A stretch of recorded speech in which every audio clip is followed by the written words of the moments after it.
What we're going to do today is we're going to look at the needs of our youth. We have 4 amazing and distinguished speakers up here. I don't even want to call them speakers, you know, these are visionaries, truly. And they're going to present to you their experiences, their thoughts, their ideas, and not only are they going to share them, but this session is more of a discussion than anything else. We want to hear from you, we want to get your input, we want to make sure, inshallah, that by the time we step out of this room, we have something to take with us, something more proactive, rather than just talking about where are the children and, oh, the poor children and, you know, what's going on with the youth. So I'm glad that you guys are here, alhamdulillah. So then we're going to start with Imam Majid. Everyone knows Imam Majid, okay? It's very difficult to get even a hold of Imam Majid. He's the Vice President of ISNA, mashallah, and he is also currently the Imam at Masjid Adams Center. Okay, with that, inshallah, I welcome Imam Majid. Bismillah, alhamdulillah, wa salatu wa salam ala rasulillah. I'm here just to introduce the topic, actually, because you're going to hear wonderful ideas from the panels here. This topic is very important because the masjid is supposed to be a place where the Muslim community as a family every member of the family find a place in the masjid. And when you talk about youth, there's so many youth being turned away from mosques, as I said in my khutbah al-Jum'ah. Either literally, people tell them they're not welcome here, or by structuring the masjid activities and the masjid facilities in a way that's not inviting to the youth.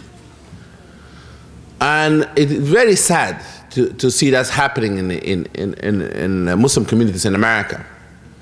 Because if you're talking about future of Islam in this country, you should not look further than your own children. My children and your children are the future of Islam in this country. Now, many people talk about generation gap. There's not communication between the parents and the children. The generation gap also taking place in the mosque. Why the khutbah al-Jum'ah sometimes completely does not address generation gap, does not talk to youth people. And many youth, they feel sometimes the khutbah al-Jum'ah is irrelevant. Somebody might say, Imam, why do you say this? A person talk about tawbah or topic of rahmah and being merciful. It's supposed to relate to every person. No, I don't think generalizing topic even in the khutbah al-Jum'ah, it will really have the youth be connected. You have to give the message to what the second generations grow up in this country. You have to speak about American context. There's something called the text and the context. The text is the Quran and the Sunnah, and the context is American context.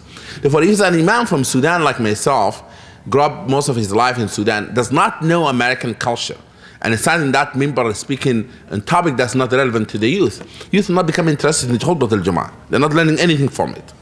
In the summertime, for example, you have a mosque full of youth in some masajid, the masajid that's inviting the youth. And khutbah al-Jum'ah is often does not even acknowledge their presence in there. I make sure in most of my khutbahs on the summers to speak to the youth. And I said to my congregation, I want you to greet every youth sitting among you. You need to thank them for being here. You need to ask them their name. You need to encourage them being in the masjid. The model of Rasul sallallahu alaihi wasallam, how he dealt with youth, how he invited youth, how he really related to them. That is the model and examples that Muslims should look at. Al-Mustafa sallallahu alaihi wasallam was very much engaged with children. A matter of fact, even smaller children, not only talking about youth, teenagers, but really the love of the mosque happened to those young people when they really little, when people get annoyed by presence in the masjid.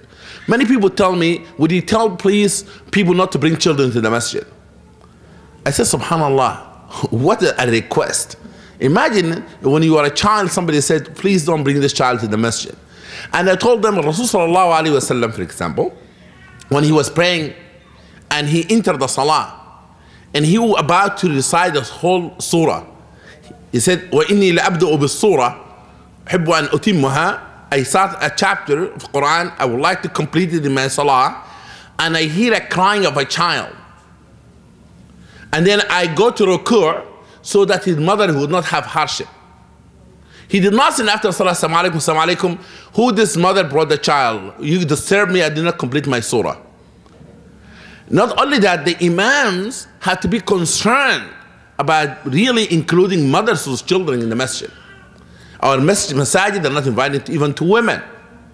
Therefore, we need to change that perspectives of sometimes either men dominate masjid or elderly dominate masjid, because some of us, let me be frank with you, immigrants come from Muslim countries, they see nobody in the masjid most of the time. At their time, by the way, things have changed. Going out to Sudan and Pakistan, other things have changed. Youth are in the masjid. Used to be, if you're about 50, that's the membership of the masjid. Over 60. Under that, your membership is not valid yet. You know, that's what it used to be. But alhamdulillah, when you come to America and you find youth coming to the masjid, you know how much alternative youth have in America? They can go so many places, and some of them wrong places. They come to the masjid, and when they come to the masjid, the first person see them, you're wearing these jeans, you're not wearing well, you're doing that, blah, blah, blah, and everyone lecturing them. They go to the high school, you look good, you look nice. Where they would like to be? Somebody scream and shout at them, or somebody smile on their face. And even sometimes you see a Muslim, a young man, a young woman in a class sitting next to one another, so forth. Somebody comes and says, brother, you need to segregate them completely. Muslim youth should not see Muslim, male and females. But the same person, his child, go to public school. And what they've been telling them too, and I've been saying that in my marriage classes, those are the Muslim sisters. Don't ever talk to them, but you're going to marry them. Those are non-Muslim sisters. Talk to them, but don't marry them. You know, we're sending mixed signals, mixed messages to our youth. You know, therefore, one of the things that I would like to recommend and suggest, that to have in our mosque, for example, we have a youth director. And the youth director is someone, he's not born in Sudan, was not raised in Sudan. He was raised in America, in the South American culture, a man who does entertainment, he loves poetry, play basketball, and he's open to work with male and females, and he has a committee of young people grow up in America, helping him to do that. Most of the time, the youth director in the masjid is uncle or auntie, and they could not relate to those youth. You know, many people said to me, and I appreciate the youth when I try to be useful, useful and youthful to the youth. And therefore they open with me. One of them said, Imam Majid, you don't know what it's like to grow up in America and to go to public schools. I said, Wallah, you're right on the money. I have no clue. All my information and guidance from the youth by talking to them. They tell me what's going on in public school. I visit public school myself. I'm in the committee in the Fairfax County that sit and talk about policy in public schools as representative of people of faith. There's a committee that represent all faith, actually, Muslim and non-Muslim alike, to talk about concern about them. And I'm part of something called Fairfax Youth Partnership. I sit in their board, and I hear all of this. And I told him, yet I cannot claim I know what you're going through. You know?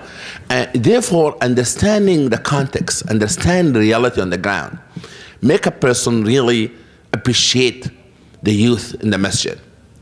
Therefore, I would like to suggest that when you have a youth director in your masjid, make sure, with all the respect for elderly people, they have great wisdom, but make the youth director someone, he or she, grew up in America, understand youth. Please don't hire people who do not understand that. That's number one. Number two, that involve youth for ideas. Make them your sounding board.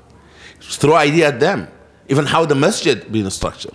When we were building Adam Center, we thought about having the basketball court to be the first thing to be built. Is the place what we use it now for Friday. And many people say, how come you allow people to play in the masjid? I say they play during Rasulullah time, and the place where they play and pray. They play basketball, time of Salah, they go to the and pray. And the same place you can use for Jum'ah.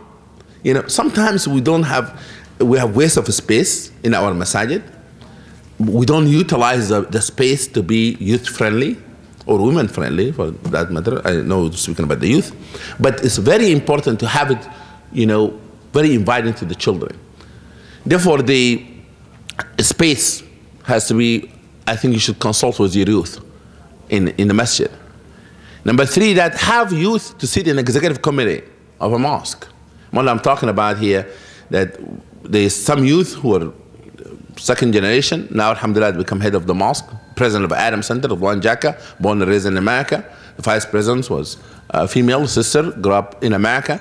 But I'm talking about youth being represented in executive committee, sit and talk about what they're going through. This is number 2. Number 3, create a parenting program in our masjid to tell the parents the importance of involving in their children's life and being part of the programs in the masjid. That is very important. You know, many times that parents and the leadership in the masjid, they don't see eye to eye and there's no communication. Therefore, there's a kind of, you know, 2 worlds. They drop their children for babysitting, but they're not involved in their activities. And finally, I would like to say that, so that I just told you I would like to learn from them, that I do believe the relevance of Islamic knowledge, they have to be relevant, not only in Khutbah al-Jum'ah, but look to your Saturday program, weekend school and Sunday schools. Believe me, some of this curriculum, they're not relevant. Some of the curriculum is not relevant. And I say that because Islam is applicable in every time, in every place. But you have to be geared to address the context, American context. For example, I'll give you one example, then I will sit down. If you want to teach children, for example, how to deal with the issue of generosity and giving and zakah, we cannot have you know, most of our activities in our Sunday school, Saturday school, is a lecture and class type, where a child he just finished 5 days of his schools, and here somebody sitting and lecturing them for another 3 hours, you know, feeding them information, and they feel just another day of his schools. You have to be activities oriented. Let the masjid be vibrant and active and full with activities of young people. What I mean by that, when you teach them something about zakah and sadaqah, why don't you suggest them to visit the homeless shelter or to make brown bags for the homeless? They know what charity is about. They know what sadaqah is about. But give them, and sometimes you teach them zakat al-na'am. I know that you might say you have to teach them all the fiqh. If you have, how many camels you have to give that much camel in zakah. They don't have camels, they don't have sheep. You know, it is true. Let them later, if you want, they grow up in this learning of fiqh, let them later get this information. But for now, have to be called character building, you know, transforming people's life. And that's what Islam is all about. Islam is not about information, but it's about transformation. Transform people's life. And those youth, they're really hungry for that transformation. Assalamu alaikum wa rahmatullah. With what Imam Majid said, I'm reminded of a hadith of Rasulullah sallallahu alaihi wasallam, because he did look very closely at what Islam's position is on this entire topic. In the hadith of Rasulullah sallallahu alaihi wasallam, there was a child. I cannot quote the source for you, it's not coming, but it was just reminded that there was a child, and maybe you can remind me, Imam Majid, his bird had died. And so Rasulullah, Umayr, so he goes to him and he says, Ya Umayr, ma fa'ala bin Nughayr, because he had a little baby bird. So he says, you know, what's wrong, what happened to your little bird? Because the bird dies. So Rasulullah goes to this child and very playfully, very, you know, just strokingly says, you know, what happened to your little bird? And the child, with the healing Rasulullah was giving this child, he felt better, felt a lot better. So we're reminded from the Sunnah of Rasulullah that youth have needs, that sometimes they're upset, sometimes they're cranky, sometimes they're moody, but they have needs. And this entire session, if you were just joining us, is about fulfilling those needs, inshallah. With Imam Majid's position on Islam, we're going to move on now to a more practical and more contemporary look at this entire topic.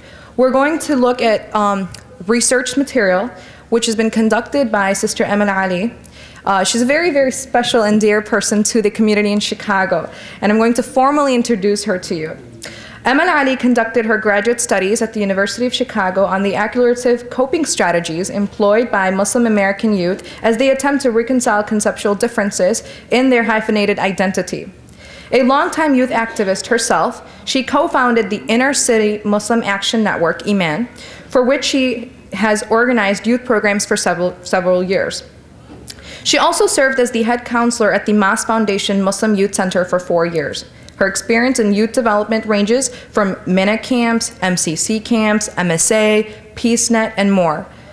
Emel is currently working as a youth outreach coordinator for the Council of Islamic Organizations of Greater Chicago and may be reached at youth@ciogc.org. Without further ado, Sister Emel Ali. Bismillahir Rahmanir Rahim. Assalamu alaikum. Now that everyone has my email, feel free to reach me anytime, inshallah. I was assigned, Bismillah. I was assigned to the morbid task of walking you through the challenges of youth culture. And I tried to get out of that, but it is important to understand the reality. Because I think I'm more positively inclined, I want to take you first on a more positive and hopeful note. When I was young, we had efforts, youth efforts, that I can count on one hand. We had MINA, which was amazing and awesome in my own youth development. We had, after the age of MINA, we had MSA, and then, you know, you had your local youth, masjid-based youth groups and youth organizations and so on. Today, however, we have countless youth efforts that I cannot keep up with. In Chicago, at least, there are 30 different youth efforts taking place, at the very least.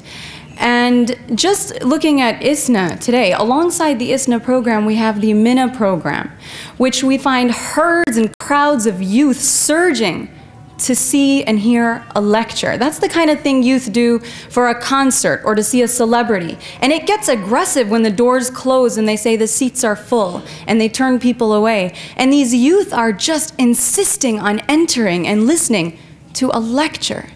So something is going well. And that's good news.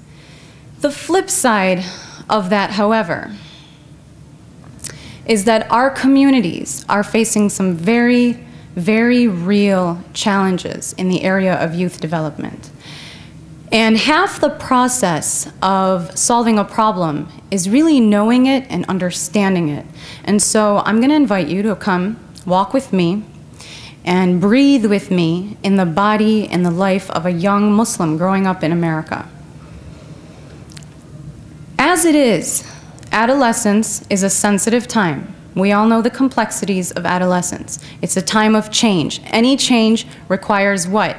Adjustment. Adjustment draws from emotional strength. It draws from mental strength. It's already a sensitive period. Physically, they're growing and changing. Mentally, they're going through, you know, defining the purpose of life and their purpose in life and making logical sense out of the issues that exist around them. Emotionally, it's a very hormonally charged time. And then to add to that, for the Muslim American who is going through the complexities of the natural complexities of adolescence, we have a very sensitive socio-political climate that they have to live through. As they try to develop their own self-image and their own self-esteem, they're already being defined. From the students and the teachers in the classrooms to every news source from print and television and radio, defined in very negative ways, a whole array of negative ways. Be you oppressed or barbaric and backwards, or be you a terrorist or evil. So they're already being defined at this young, sensitive age in trying to develop their own self-image. Now to add to that, they have a hyphenated identity. They're Muslim and they're American. And sometimes those two are quite harmonious. They are, they really are. They share a lot of similar values. But oftentimes, they're very problematic because the youth are not only American and Muslim, but what they have is, on one side, American youth cultural ideals, and on the other side, Islamic ideals. And when you're comparing American youth culture with Islamic values, there are fundamental, problematic, conceptual differences. So they grope. They grope trying to find a middle path between complete assimilation or complete denial. And studies have shown, and my own research has shown, that there are different coping strategies that young Muslims use to reconcile these differences. For example, one out of so many examples is that girls growing up in America are being told by their American youth culture, be it through their magazines, because it is theirs. We are not going to deny that the music and the TV and the magazines is theirs. It's their culture. It's not a Middle Eastern magazine, and these things have to exist in your culture. If you don't supply an alternative, it is their culture. And so through these aspects of their culture, they're being told that what you need to do is lure. And that's what makes you successful. To lure, to attract the attention of the opposite gender. The whole fashion line is designed to do that. And on the other hand, their Islamic ideals are telling them to be successful, you must be dignified. Now try taking what's offered to you in the fashion line and putting it together so that you can be dignified. It's a struggle. And that's just one example. There are different coping strategies that are used. And I'm not going to go through them all because I just found out that I only have 10 minutes to speak.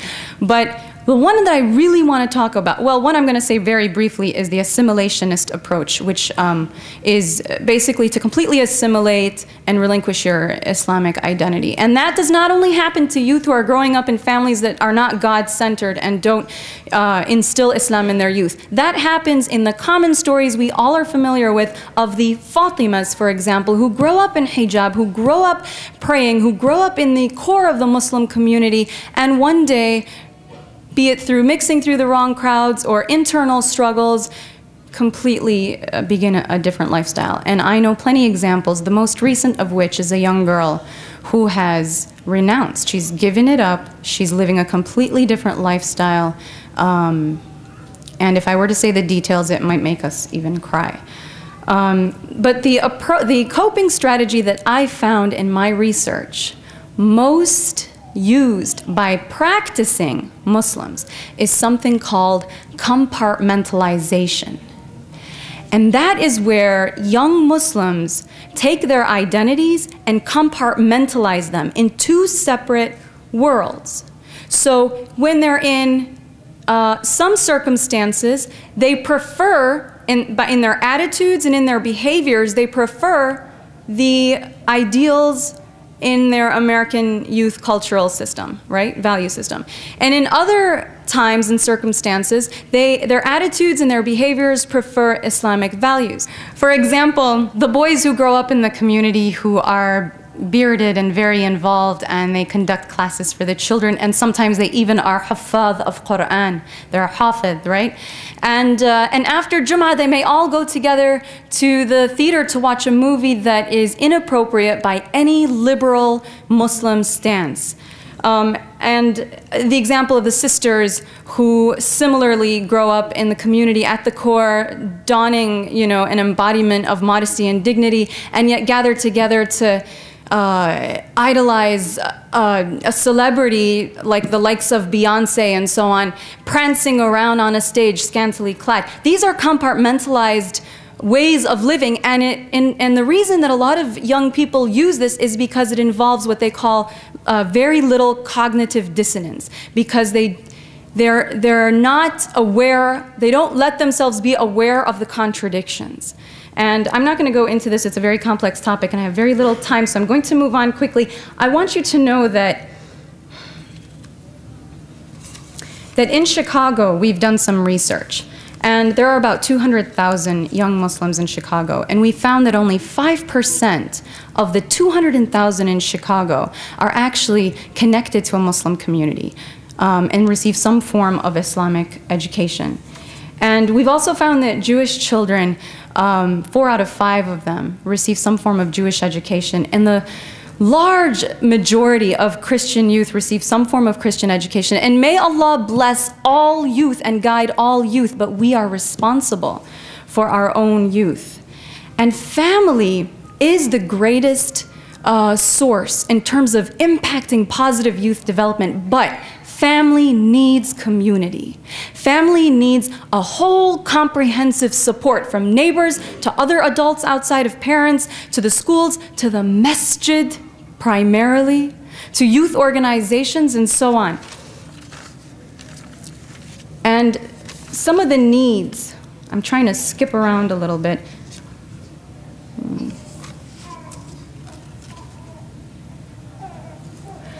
Some of the needs of youth, there are plenty of needs, but I'm going to just list the few that I feel are so essential. And one is that they need to be made to feel important. And Imam Majid talked about this. They need to be made to feel that they matter and they count. And they're not just appreciated, but they're celebrated. The way when a newborn spirit comes to life, people celebrate. And research has shown that 1 out of 5 young people in North America will say, my community values young people. Young people need to feel that there are designated spaces. Sometimes when you just look at the way that a masjid is constructed and the way that it's designed and the places that they've allocated for youth and how they're maintained and what they're used for, you can pretty much tell how they value youth. And example, I've gone to a mosque that has been recently built and it's fresh, it's new, they had the chance to really, it's a very new masjid, and they haven't taken into account a place for children. They put their children during Taraweeh prayers and during other programs in sort of a hallway, equivalent to a small lobby between an elevator and the rest of the basement, which was turned into a multi-purpose / prayer room for women, which is another story, another issue out of our scope today. But my son, I took him to make wudu. He's turned 7 and we've started practicing wudu. And at a mosque, at another mosque, he was trying to do wudu and the counter was so high that as he was washing himself, the water kept pouring down his arms and he was soaked by the end, and I can't tell you how frustrated he looked. And by the end of that, he and I agreed that perhaps masajid need to think about making small toilets, just one in each bathroom, and a small sink, because that'll make the child feel like this place values me. Young children and youth need to feel, above all, a sense of belonging. And if we don't give them a place and a group to belong to, trust me, they will find one. They have many options offered to them. Sociological theories from Max Weber to Durkheim will say over and over, throughout the years, it's been proven that even adults need, for their healthy emotional strength and stability, to have a place of belonging. Youth need positive energy. And this is something that I feel so strongly about. Young people have so much zeal by nature. It's innate. They have so much energy and so much zeal that if we can take control of channeling it positively, we can receive great outcomes. I cannot tell you how many times I've directed youth to civic engagement, service learning, and I have never received any complaint or any no, and the kinds of things that come out of them and the potentials that you see are phenomenal, completely phenomenal. Even throughout prophetic times, it was always the youth who carried the torch throughout Islam. Always the youth who carried the torch, like Abdullah ibn Mas'ud, who followed the Prophet at a very young age. We had, in the Prophet Muhammad, we had the example of somebody who was the founder of Big Brother and Big Sister organization way back 1400 years ago, followed the Prophet, memorized his Quran from him so well that even the Sahaba, when they wanted to check themselves, would go to Abdullah ibn Mas'ud, or Aisha, who was young and spoke before masses, and when she spoke, it pierced their hearts and their ears. Or Khabbab, who was taken as a young person, taken captive into slavery, and when his master would burn a hot iron on a furnace and put it on his head, he had so much zeal, and this is youth, that he was able to still lift a finger and say, La ilaha illallah. So I was just given a note to stop, and I'm so sorry that I can't conclude the way that I'd like to conclude, but I hope, inshallah, that my message did come across. Assalamu alaikum.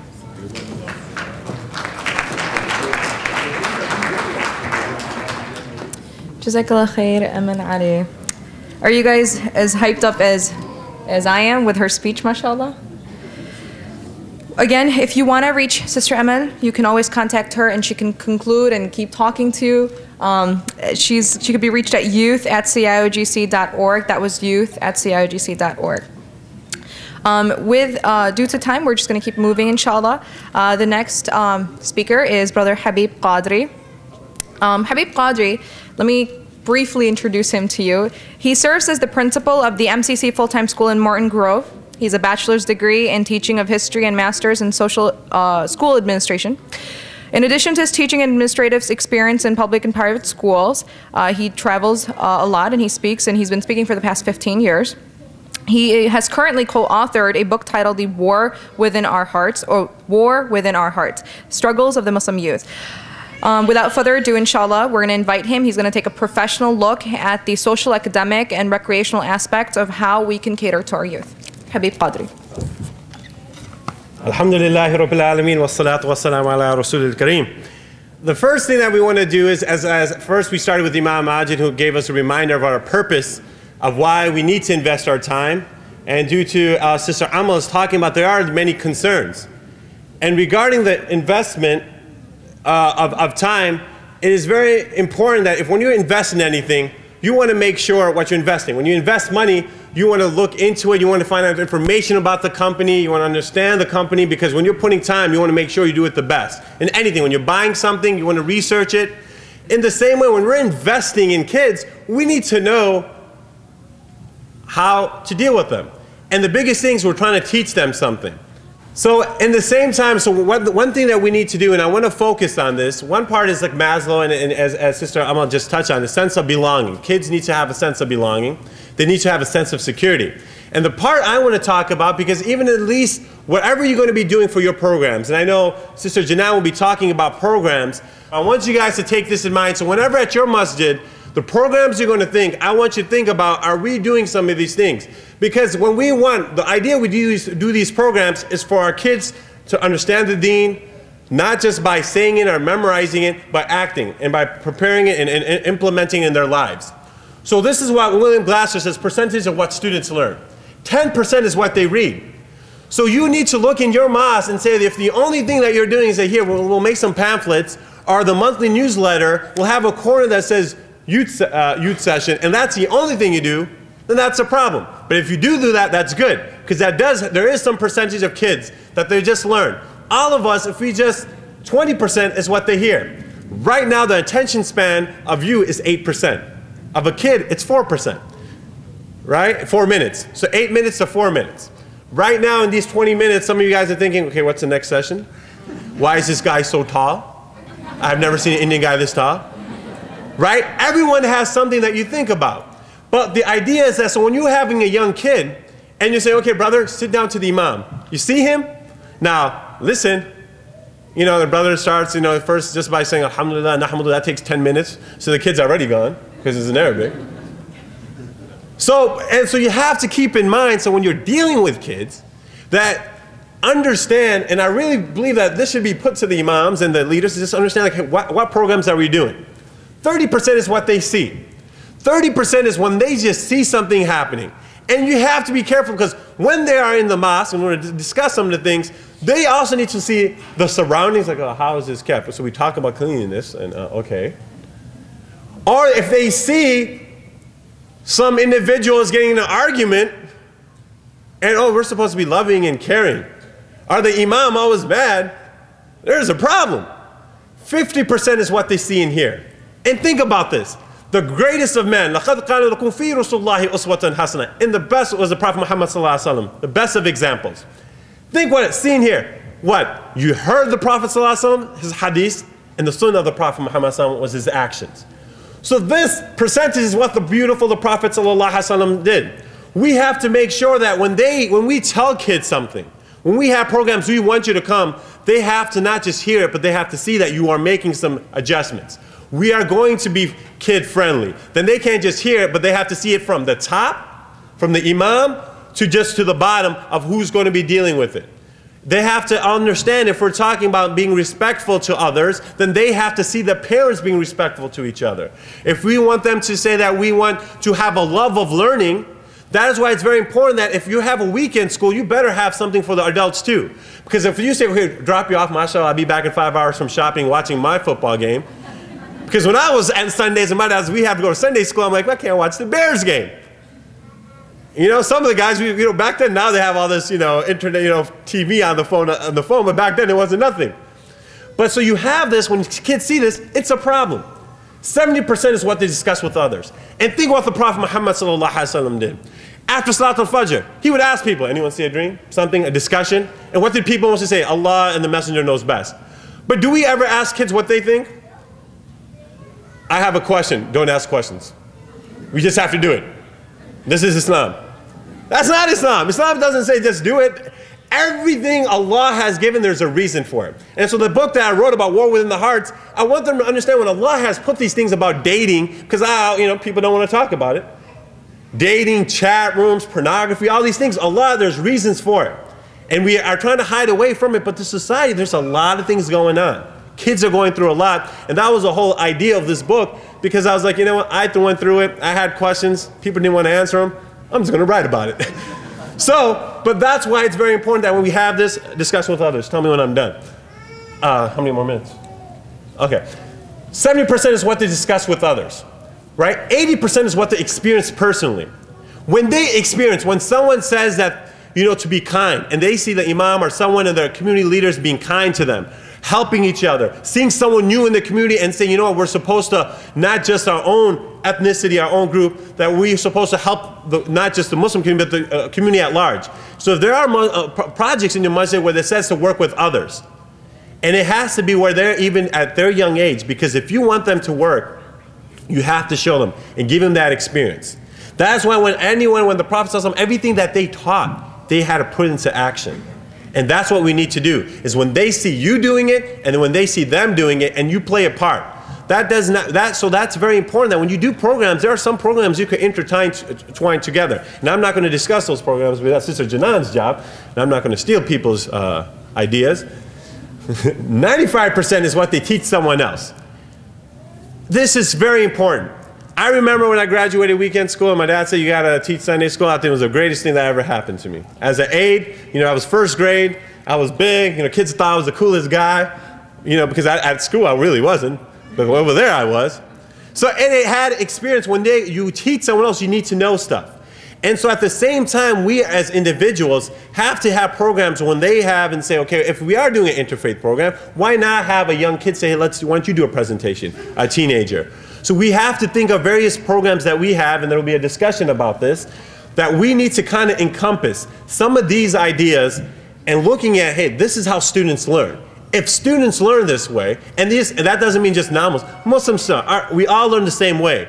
But everything that the Prophet ﷺ did, when they learned, he would send them to different areas, right? And then they would put them into practice.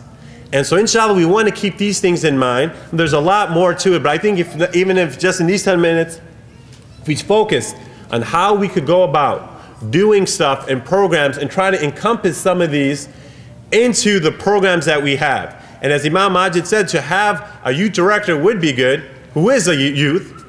I know that, for many times, sometimes it says the shabab is after 45, but 40. But it would be good to have someone at least has been here, lived in America when they were 12, 10, 9, at least they went through the high school experience. Because the high school experience is one of a kind. And I think when you have this, because all of us, if you do not discuss with others, I guarantee you we discuss with ourselves. Muslims and non-Muslims. And sometimes their advice is not the best of advice. Or even Muslims, we try to come like, I think this is the best thing we should do. There are topics that we have to discuss, and I guarantee you when you have those topics that are sometimes the taboo topics, but I guarantee you kids are dealing with it, then you'll start seeing that, hey, you know what? Because if Allah subhanahu wa ta'ala gives us answers for it, there's nothing that He has not given us an answer for. When it says you can't do this, there's a reason for it. And kids, when they ask that question, why? It's very important that we do it. And then when we tell them that this is what the deen is about, then they have to experience it with just the adults.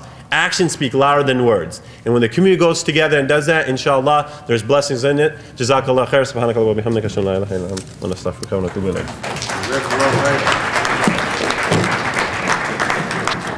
Jazakallah khair, Brother Habib. He is tall, and I will tell you that if anyone needs their kids coached in basketball, hands down, Habib can train your kids. Okay, so we're going to move on with our last speaker for today, Sister Janine Hashim. Very quick, brief bio. She's an attorney for the ML Law Group. It's the first law firm founded by 6 Muslim women. She's a CIOGC spokesperson, and she hosts Radio Islam, and she's a mom, and she's great, and she's going to do a workshop with you guys, inshallah. So please welcome Sister Janine. أعوذ بالله من الشيطان الرجيم بسم الله الرحمن الرحيم السلام عليكم. How am I supposed to follow this? You know, coming in the end is one of the hardest things because you follow such great lecturers and speakers, but I'll do my best. It's a great challenge for me, and Lord knows I enjoy challenges. So hopefully we will end this program with you guys not wanting to leave. That means that we have met our goal. I'd like to begin with 3 ayat, if you don't mind, to try to help us with our vision and our focus. It's from Surah Al-Hadid, the first 3 ayat. أعوذ بالله من الشيطان الرجيم بسم الله الرحمن الرحيم سبح لله ما في السماوات والأرض وهو العزيز الحكيم.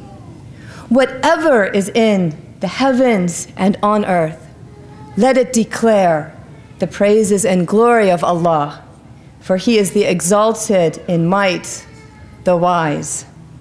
له ملك السماوات والأرض يحيي ويميت وهو على كل شيء قدير. To Him belongs the dominion of the heavens and the earth. It is He who gives life and death, and He has power over all things. هو الأول والآخر. He is the first and the last. والظاهر والباطن. The evident and the hidden. وَهُوَ بِكُلِّ شَيْءٍ عَلِيمٌ. And He has full knowledge of all things. And He has full knowledge of how we make our masjids more inviting and more attractive to our children. These ayat really have a special place in my heart, because if we keep this in front of us, then we won't go wrong as we go and we try to improve things and make things better. For a quick roadmap, I'm going to talk for a little bit, and then I'm going to do a little bit of an interactive with you. So hopefully you guys will get the blood rolling, and you really won't want to leave. So far, we have it up? So far what we know is that kids should be a part of the mosque community, that our children are American children, that they are American Muslim kids, and their problems are unique to America. We should prioritize this need to raise our children within this context, as the Imam had mentioned. We have an American mosque, and it's the mosque that raises the child within this context. This is very important. I remember once hearing this hadith of the Prophet in a khutbah, in which the Prophet ﷺ said that the cries in the masjid are the dua of the future. The cries in the masjid are the dua of the future. The cries in the session room are the speakers of the future. Allahu Akbar. Keep that in mind. We have a 2-pronged approach when it comes down to programming, I think. First, as the speakers had mentioned, we have to have an environment, an atmosphere that is conducive to the child, that makes them want to be there. Why do they want to go to the mall? They have independence, but there's security there for safety's sake. They might not have money, but they want to check out the latest fashions and styles. They want to hang out with their friends. Why don't they want to go to the mosque sometimes? Maybe because they're degraded. They're made to feel awkward. So if we don't have an environment that is welcoming, an environment that brings respect to the child, that says, it's okay, you might be a little different, but it's okay, we love you, then it's going to push the child away. And if it pushes the child away, will he return as an adult? Probably not. Do you remember being told, it's time to go to the principal's office? You know, I just got that sick feeling in my stomach. Or, you know, the bully in school. These are things that push us away from school. But you have that one teacher who you absolutely loved because you could identify with that teacher. That makes you want to go to school. It's the same thing in the masajid level. If there is a person there, whether it's a parent, an auntie, an uncle, the imam, leadership, who comes, why are you wearing that? It pushes people away. I was told as a teen that I was kafir in a masjid.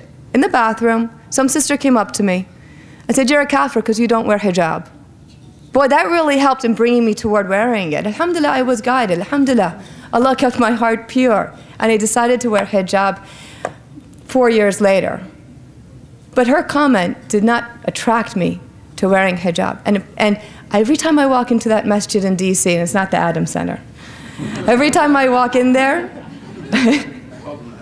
alhamdulillah, I remember that one experience. As much as that place has grown, I remember that unfortunate experience. So we don't want to have that kind of memory for the youth, so that when they grow up, they might be hesitant to going to the masjid. We want a mosque that is marked by love and compassion, not arrogance, boasting, and double standards.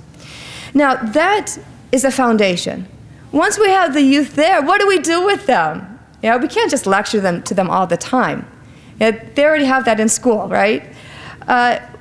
We have to come up with programs. So it's okay, don't worry about it. It was a great PowerPoint, but that's all right. We have to organize. That's the first step. We have to have, how much time do I have? Okay. We have to look at our human resources. We have to find the leader or the staff. We have to come together and assign a person to those children and to come up with programs for those children. You got to get a calendar, folks. You've got to plan in advance. You can't come up with June and say, oh, let's come up with a summer program. Parents have already signed up their kids back in April and May for summer programs because the deadline for mainstream programs is April and May. So we have to have a calendar and say realistically, when are we going to plan things out? And from there, you have to come up with your budget. You have to set money aside for this. Since you know what your programs are going to be for that year, you can allocate the funds to it. Everything maintains a nice professional level.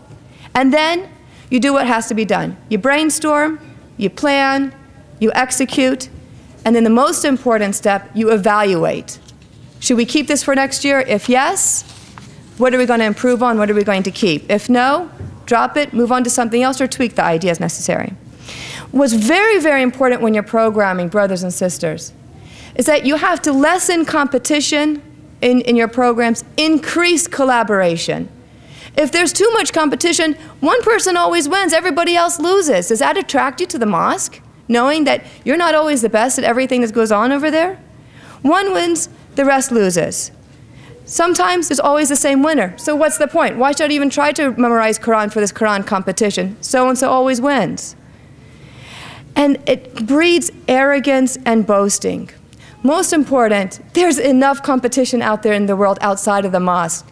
And competition leads to stress. The mosque should be a place where there is no stress, that it's stress-free. It's a place where you can come and be calm and relaxed. It's counterproductive, bottom line, to having an environment where we teach people to work together. On the other hand, having collaborative programs teaches working together. It brings a sense of achievement. Most important, it brings an attachment to the mosque. So they come back, they said, you see that landscaping? I dug those holes for those trees or for those plants. You see the paint job there in the masjid? I helped it. So that when some other child comes and wants to do something, they'll stop them. They'll say, no, you don't want to mess up with those walls or step on those plants because I planted them. There's an attachment to the mosque. They take pride in it. It is theirs. And that, of all the attachments that are out there, is an excellent attachment. The mosque needs to invite the child to discover their spirituality. The mosque must educate, not humiliate. It must invite and not repel. Habib has talked about this. We have to listen. We have to hear what their concerns are, whether it's everything from my friend is pregnant, my friend is thinking that he or she is gay, whatever it is. We need to hit these issues head on because they're discussing them in school. And then we should, from there, everything to, why should I be a Muslim? Because everything in Islam that I read is negative. We have to address these issues head on. There's a reason, folks, why Allah subhanahu wa ta'ala gave us 2 ears and 1 mouth.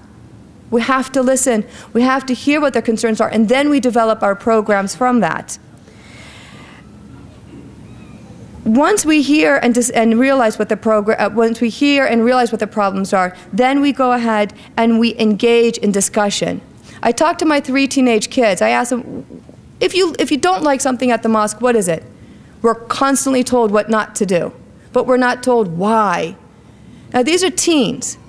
They're developing their sense of critical thinking, their reasoning skills, their analytical skills. With our guidance, by bringing Quran, Hadith, and looking at all this together, they will understand why it's haram to drink. Instead of just saying, my religion forbids it, they'll understand the reasoning behind it. What I'm going to do real quickly now is go ahead and see if we can come up together with some program ideas. Okay, the first thing that I'm going to do is bring an idea to the table. And then I'm going to ask you guys to bring up some ideas. The first idea that I had, which the Imam had mentioned, is making paper bag lunches for the homeless. Okay, so in terms of a budget, it'll probably be $100. Why? Because your supplies are pretty simple. Peanut butter jelly sandwiches, piece of fruit, a box drink or something like that. You get some crayons or markers, have the kids at the masjid color, make the bags artistic. You go, you deliver them to the homeless shelter. The kids get to see the appreciation and the gratitude that a homeless person will have. Not just that, but they will see the individual regain his dignity. Because you know what? To beg for money means you have to strip away some of your dignity. Giving back dignity to a homeless person is worth more than $100 that you give them cash. I guarantee it. It's amazing. What are some other ideas that we have that we can do at a masjid? Oh, come on. No, I have one. You have one? Okay. Say it out loud. Partnering with the local Christian. Partnering in the interfaith level. For a slam poetry night. For a slam poetry night. Messages is the focus. With the positive messages as the focus. What do we have here? Visiting the hospital for the sick. Imam, we have hasanat in that, don't we? Absolutely. And we get a lot of hasanat for that. And especially if they're strangers, going in with a gentle hand. Just saying, how are you today? Visiting the homeless. Whether it's in your, are you saying the people who would be in your mosque, who are sick, who might be in the hospital, or would it be just strangers going in and as volunteers? It could be both. What other ideas do we have? What can we do? In the back. We got something in the back, ma'am? Reading to the senior citizens, going to a nursing home. When I was a child, we had pets, and we would take pets to the nursing home. The stories that came from these elderly folks, it lightened, there was light in their eyes. Reading stories to them, they would love that. What else do we have? We're on a roll, okay? Planting trees, excellent, that's a great idea. Working with other communities.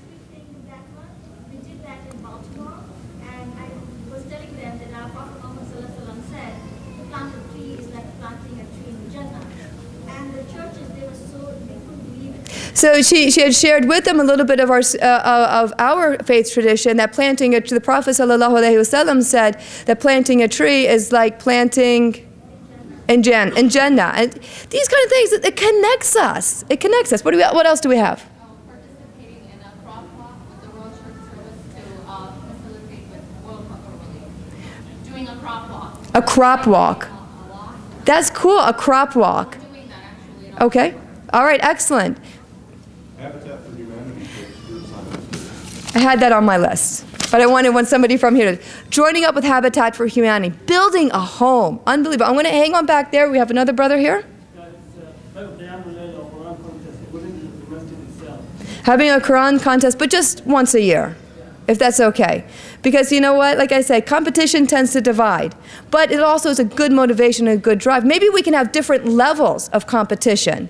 And maybe you can have a competition for those who speak Arabic and for those who don't speak Arabic. Because you know what, for a person who doesn't speak Arabic, myself, it's really hard to memorize ayat and all from the Quran. What else do we have? I want to go from the back, come forward, and then go back here. In the way back, ma'am, yes? Yep, that's you. Stand up. Recycling drive within the community. Are we writing this down? Let's take notes. Let's take it back to the community. Recycling. Excellent. Yes, brother. Yeah, also we have the trash busters. We have to have the kids clean the streets and the alleys. Trash busters. Participating in the community. If people see a bunch of Muslims going out there and picking up and taking care of the community, what message does that send to the community? It says, we care about our streets. We care about how our environment looks. That's excellent. Also shoveling snow. Shoveling snow is an excellent idea, especially if you have elderly in your community. You just knock on their door. Can we help you? Or you can mow their lawn. Soup kitchens. My kids go to a soup kitchen. They go to an Islamic school also. Believe it or not, they say Saturday evening when they go to the soup kitchen is the highlight of their week. What can you say? But it says a lot because they do go, they reach out and they see the life of other people and stereotypes are brought down. We're coming forward. Anybody else on this side? Yes, sister. Visiting the School of the Blind. Very good. Or a deaf school also. That will open up eyes for the children, figuratively speaking, for understanding what it's like to live with a disability. I'm going to go from here backwards. Anybody up front? Up front going back on the left? Yes, sister. Teaching workshops, and this is what Brother Habib said. When you teach, you know better, you learn from what you're teaching. So teaching workshops, any particular kind of workshop that you're thinking of? Anything. Excellent. Within the mosque or outside as well? Both. Excellent. There we go. Brother. Communicating with the orphan kids.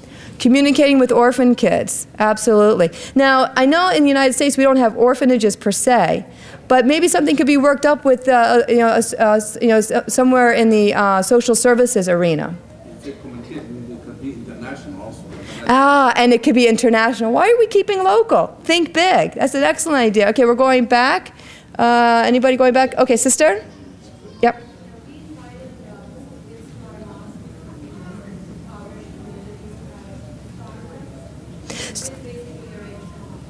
So you invited impoverished kids to your masjid. Did you do anything particular with them?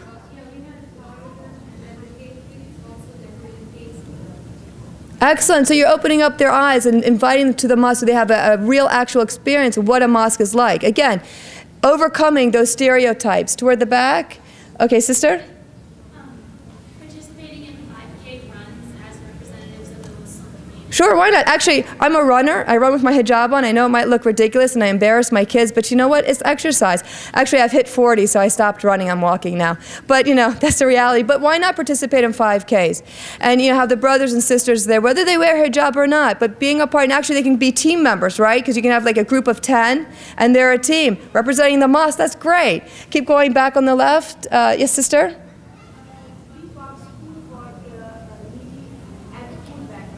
Boxing food at a food bank. Wonderful. And actually, here in Chicago, we do something similar, and we have a sticker that says, from the Muslim community. So when the homeless, not homeless, but when those with less means receive it, they know who was behind it. It was Muslims behind it. And brother? Having an open house, again, to invite people into your mosque. Very good. A group writing, that's an excellent idea. Actually, I did that at the Islamic school that I taught at. And it was very effective, getting the students to feel like they are participating in righting a wrong that's out there. Okay, what time are we at? It's 11:54. Do we want to keep going with ideas or do we want to do question and answers? What do you want to do? Question and answers? Let's go for question and answers. I love this idea. Thank you so very, very much. Jazakumullah khair. And I hope we kind of succeeded in getting the blood going and having people interested. It seemed that way. What do you say? Is the blood going now? Yeah, kind of. I see a shrug. I'm sorry. I tried, sister. Another cup of coffee. We'll meet afterwards, right? Jazakumullah khair and assalamu alaikum. Okay, Jazakallah khair, Sister Janan. We're going to go ahead and we have four. Well, Imam Majid can actually come up here. Okay. Okay. Well, Imam Majid is sitting right up here. Brother Habib, Sister Amal, and Sister Janan are here. Do we have any questions that we can go around with? How do we get them into the masjid in the first place? So is that to any particular speaker or just in general?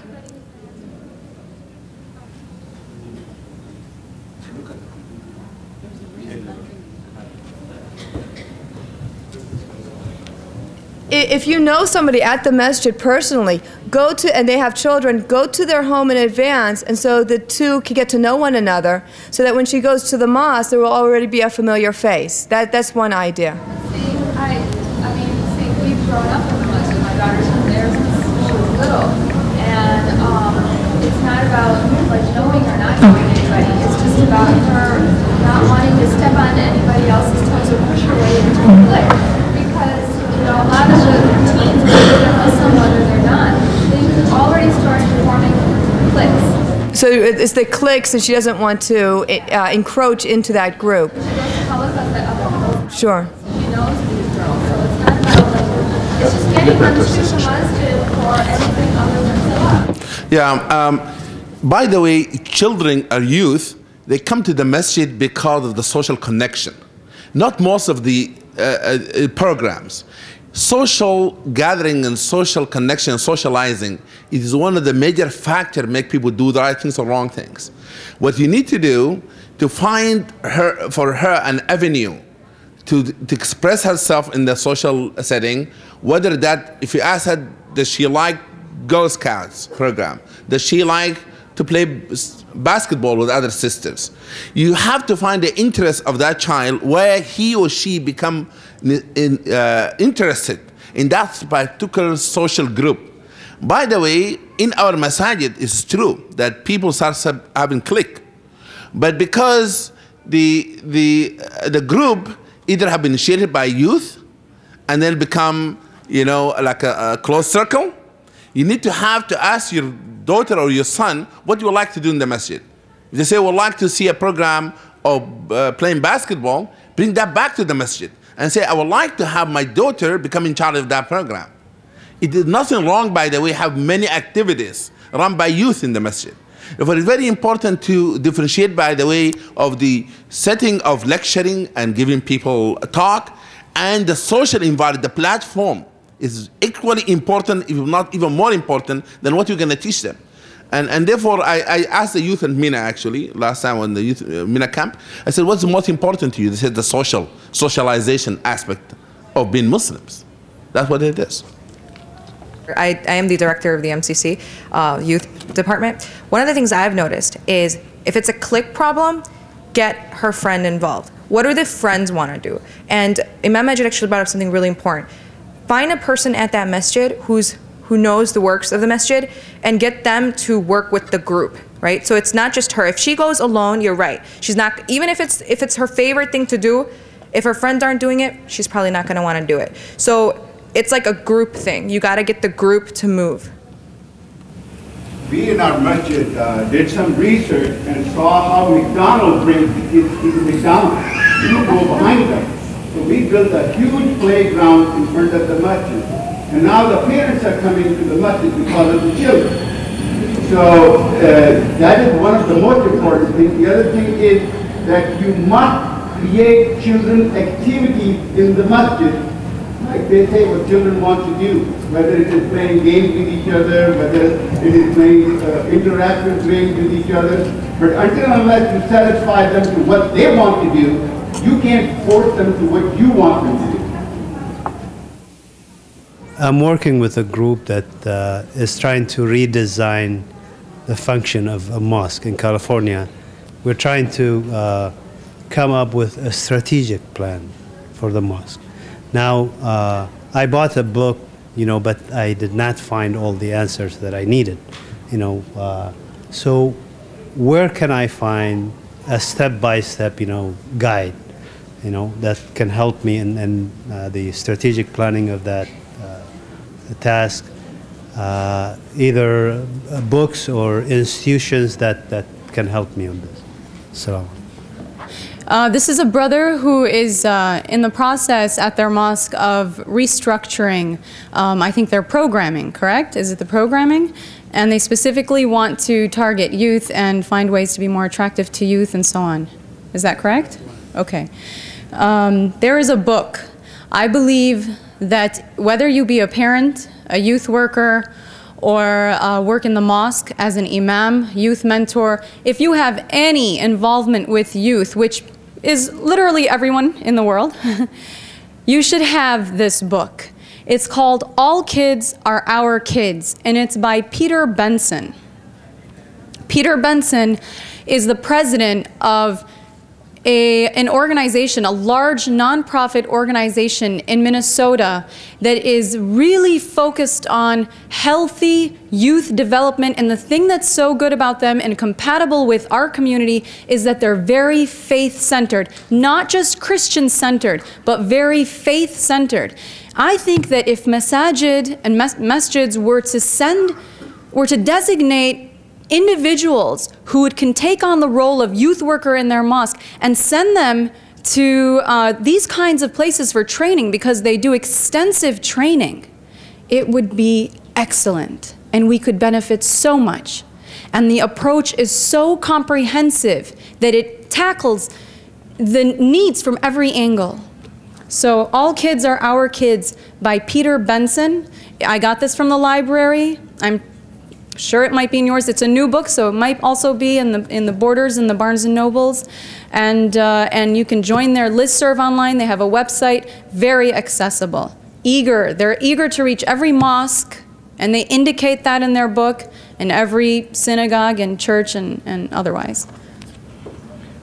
There's also 3 other contact. Mina is actually coming out with a manual, and Brother Habib would be the contact for that. ISNA also has a manual. Imam Majid can be approached. The youth director, which is Ayad Al-Ashnaf, you can probably contact him. The Mina booth's right out here. If you're particularly looking for a manual for high school youth, you could hit iyproject.org, and they can help you out. iyproject.org is Chicago-based. They have manuals for high school training, like if they're in high school. I would like also to warn or to bring you to attention that when we have some people teaching youth Islamic studies, we have to make sure where they come from in ideological sense. What I mean by this, kids get very confusing messages sometimes in Saturday school, Sunday schools, and therefore you have somebody say this is halal, somebody says haram. You have to make sure that they have really sound knowledge. What I mean by this, because we have experience where the parent says, you know, you said this in the member, Imam, but your teacher of Saturday school said this is halal, this is haram.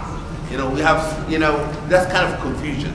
Therefore, I do believe you have to train the trainers, meaning that the people who are in charge of teaching the youth themselves, they need to be trained in about Islam, you know, and how to approach difficult topics as well. You talked about coping strategies. Can you identify a positive coping strategy that our youth might be able to use?